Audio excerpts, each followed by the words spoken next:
Hello student, যেহেতু তোমালোকৰ কালি যে 4 সেমিস্টাৰ 4 ইয়াৰ আন্ডাৰ গ্ৰেজুৱেট প্ৰগ্ৰাম যে কোন 4 সেমিস্টাৰ আছে তো 4 সেমিস্টাৰ যেহেতু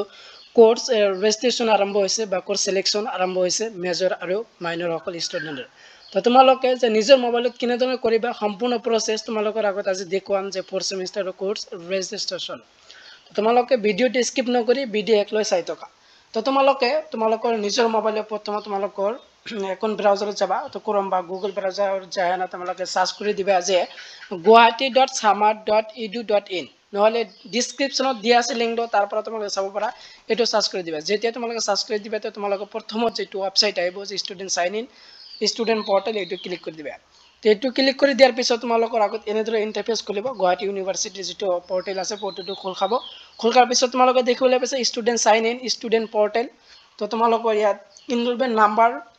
আৰু পাসওয়াৰ্ড দিব লাগিব এনৰোলমেন্ট নাম্বাৰ নহলে ৰেজিস্ট্ৰেশন যেটো নাম্বাৰ আছে এডমিট কাৰ্ডত হেকন দি না আৰু পাসওয়াৰ্ডটো দি না তোমালোকৰ লগইন অপশনত ক্লিক কৰি দিবা তো লগইন অপশনত ক্লিক কৰি দিয়াৰ পিছত তোমালোকৰ যেটো নিজৰ যেটো আইডি আছে আইডিটো খোল খাব তো আইডিটো এনেদৰে আহিব তো ইয়াত তোমালোকে দেখিবলৈ পাইছে এনাউন্সমেন্টত প্ৰথমত তোমালোকে দেখিবলৈ এনাউন্সমেন্ট তো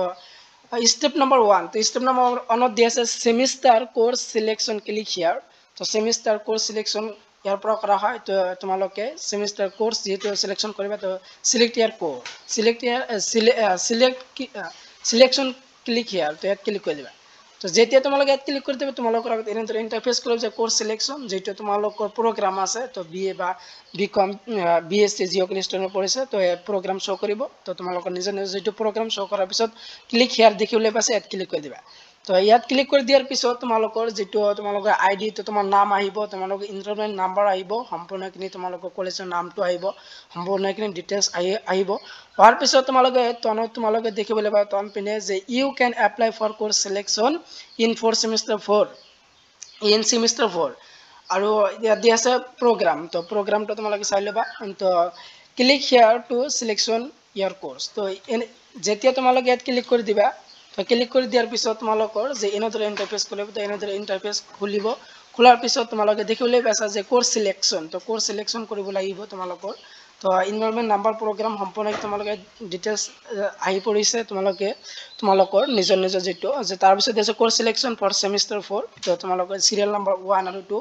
প্ৰথম যেটো দি আছে এইজি সাবজেক্ট কমন পেপাৰ তোমালোকৰ যেটো এইজি ইংলিশ কমিউনিকেশন এন্ড এমআইএল যিকোন ইংলিশ কমিউনিকেশন লিখন কলা যেহেতু এইটো বিএ বিএসসি বিকম কম্পালসারি হয় সকল স্টুডেন্ট তো তাৰ কাৰণে এইটো তোমালোকে সিলেক্ট কৰিব নালাগে এইটো সিলেক্ট অটোমেটিকলি কৰাই আছে তোমালোকে কৰিব নালাগে তোমালোকে কৰিব লাগিব যে তোমালোকে যে মেজৰ যে 4খন পেপাৰ লৈছে এইখন কৰিব লাগিব আৰু মাইনৰ যে 4খন পেপাৰ লৈছে এইখন কৰিব লাগিব তো তোমালোকে যে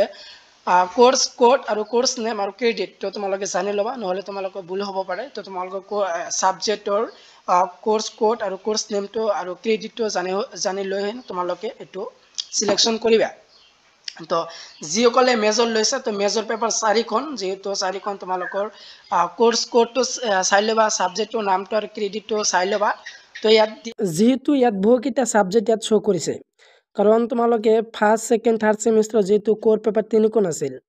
কিন্তু 4 সেমিস্টাৰ যায়ও না তোমালোকৰ যে কোৰ পেপাৰৰ 3খনৰ ভিতৰত এখনহে তোমালোকে মেজৰ ল'ব লাগে তো সেই মেজৰ যেটো সাবজেক্ট তোমালোকে লৈছা 3খনৰ ভিতৰত সেইখন সাবজেক্টটো তোমালোকে কোৰ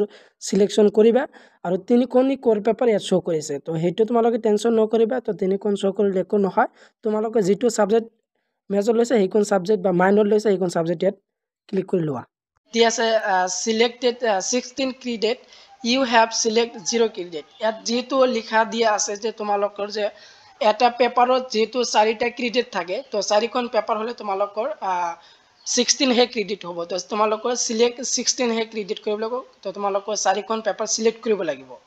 তো তাৰ পিছত ইয়াত দিয়া আছে ইউ হ্যাভ সিলেক্টেড 0 যেহেতু ইতিমধ্যে কোনো সাবজেক্ট সিলেকশন কৰা নাই তো সিলেকশন কৰিলে তোমালোকৰ ইয়াত আহিব তো তোমালোকে সিলেকশন কৰি লবা তো যেহেতু 4খন তোমালোকে পেপাৰ সিলেকশন কৰিব লাগিব মেজৰ লোৱা আৰু মাইনৰ লোৱা সকলৰ তো তোমালোকে 4খন পেপাৰ যেহেতু মাইনৰ দুখন সাবজেক্ট থাকে এখন সাবজেক্টৰ দুখন পেপাৰ তো দুখন পেপাৰ হলে তোমাৰ মোট 4খন পেপাৰ হ'ব তো 4খন পেপাৰ মাইনৰ পেপাৰৰ নাম আৰু ক্ৰেডিট আৰু কোৰ্স কোড চাইও না তোমালোকে সিলেকশন কৰি লবা তো কোনোবাই যদি যে মাইনৰ পেপাৰৰ কোড বা কোৰ্স নেম জানিব বিচাৰা তেনেহ'লে ভিডিঅ' ডিছক্ৰিপশ্যনত লিংক দিয়া আছে, তাৰ পৰা তোমালোকে মাইনৰ পেপাৰৰ কোৰ্স নেম আৰু কোৰ্স কোডটো তোমালোকে চাই ল'বা। তো চাই লৈ হনা তোমালোকে এইটো টিক মাৰ্ক কৰিব লাগিব। তো তোমালোকৰ যেনে সাবজেক্ট যিখন মেজৰ লৈছা 4খন পেপাৰ ইয়াত সিলেকশ্যন কৰিব লাগিব। যেহেতু পলিটিকেল সায়েন্স লোৱা ষ্টুডেণ্টৰ মই সিলেক্ট কৰি দি আছোঁ। তো পলিটিকেল সায়েন্সৰ প্ৰথম পেপাৰটো দিছে আণ্ডাৰষ্টেণ্ডিং ইণ্টাৰনেশ্যনেল ৰিলেশ্যনছ, এইখন পেপাৰ প্ৰথম পেপাৰ। তাৰপিছত political theory concept and debates, political process in India, public policy and administration in India. তো 4খন পেপাৰ, এই 4খন পেপাৰ সিলেক্ট কৰিব লাগিব। তো সিলেক্ট কৰি আছোঁ। তো তোমালোকৰ যিখন সাবজেক্ট হয় সাবজেক্টৰ কোড নাম্বাৰটো চাবা, তাৰপিছত কোৰ্স নেমটো চাই ল'বা, তাৰপিছত দি আছে কোৰ্স ক্ৰেডিট, যেনে 4 ক্ৰেডিট দিয়া আছে। সম্পূৰ্ণখিনি ভালদৰে তোমালোকে চাই ল'বা যাতে তোমালোকৰ ভুল নহয়। ভুল হ'লে তোমালোকে অসুবিধা হ'ব, তাৰ কাৰণে তোমালোকে শুদ্ধকৈ তোমালোকে চাই হনা তোমালোকে ইয়াত ক্লিক কৰি দিবা। আৰু মাইনৰ লোৱাসকলৰো তোমালোকে 4খন পেপাৰ তোমালোকে শুদ্ধকৈ তোমালোকে চাই হনা তোমালোকে সাবমিট ইয়াত অপশ্যন দিয়া আছে, সাবমিট অপশ্যনত ক্লিক কৰি দিবা। তো যেতিয়া তোমালোকে সাবমিট অপশ্যনত ক্লিক কৰি দিবা, তো ক্লিক কৰি দিয়াৰ পিছত তোমালোকৰ আগত এনেদৰে ইণ্টাৰফেচ খুলিব যে আপডেট কোৰ্স সিলেকশ্যন। তো তোমালোকে যদি সিলেকশ্যন কৰোঁতে কোনো সাবজেক্ট যদি ভুলতে বেলেগ সাবজেক্ট সিলেকশ্যন হৈছে, তো ইয়াৰ পৰা তোমালোকে শুদ্ধ কৰিব পাৰা। তো তোমালোকে কোন সাবজেক্ট তোমালোকে সিলেকশ্যন কৰিলে সাবজেক্ট কেইটা এইটো শ্ব' কৰিব। তো প্ৰথমত যেটো সাবজেক্টটো আছিল যে understanding international relations, paper code POL 04000104, প্ৰথম পেপাৰটো সিলেক্ট। তাৰ দ্বিতীয় নম্বৰ পেপাৰৰ নামটো আছিল যে পলিটিকেল থিয়ৰী কনচেপ্ট এণ্ড ডিবেটছ, তাৰপিছত আছে political process in India, public policy and administration. তো এই 4খন মেজৰ পেপাৰৰ তো সিলেক্ট কৰিছোঁ। তো তোমালোকে সিলেক্ট কৰি ল'বা তোমালোকৰ যিখন সাবজেক্ট 4খন আছে, তো সাবজেক্ট 4খন শ্ব' কৰিব। তাৰপিছত তোমালোকে 5 নম্বৰ দেখিব লাগিব AEC সাবজেক্ট, যেহেতু AEC সাবজেক্টটো সকলোৰে কম্পালসাৰী হয়। তো এই subject automatically submit option automatically select হৈ আহিব। তো 5খন পেপাৰ যেহেতু 4th সেমিষ্টাৰ তোমালোকৰ এক্সাম দিব লাগিব। তো তোমালোকৰ যি 5খন তোমালোকে সিলেকশ্যন কৰিলা বা সাবমিট কৰিবা, সেই 5খনেই তোমালোকৰ এক্সাম দিব লাগিব।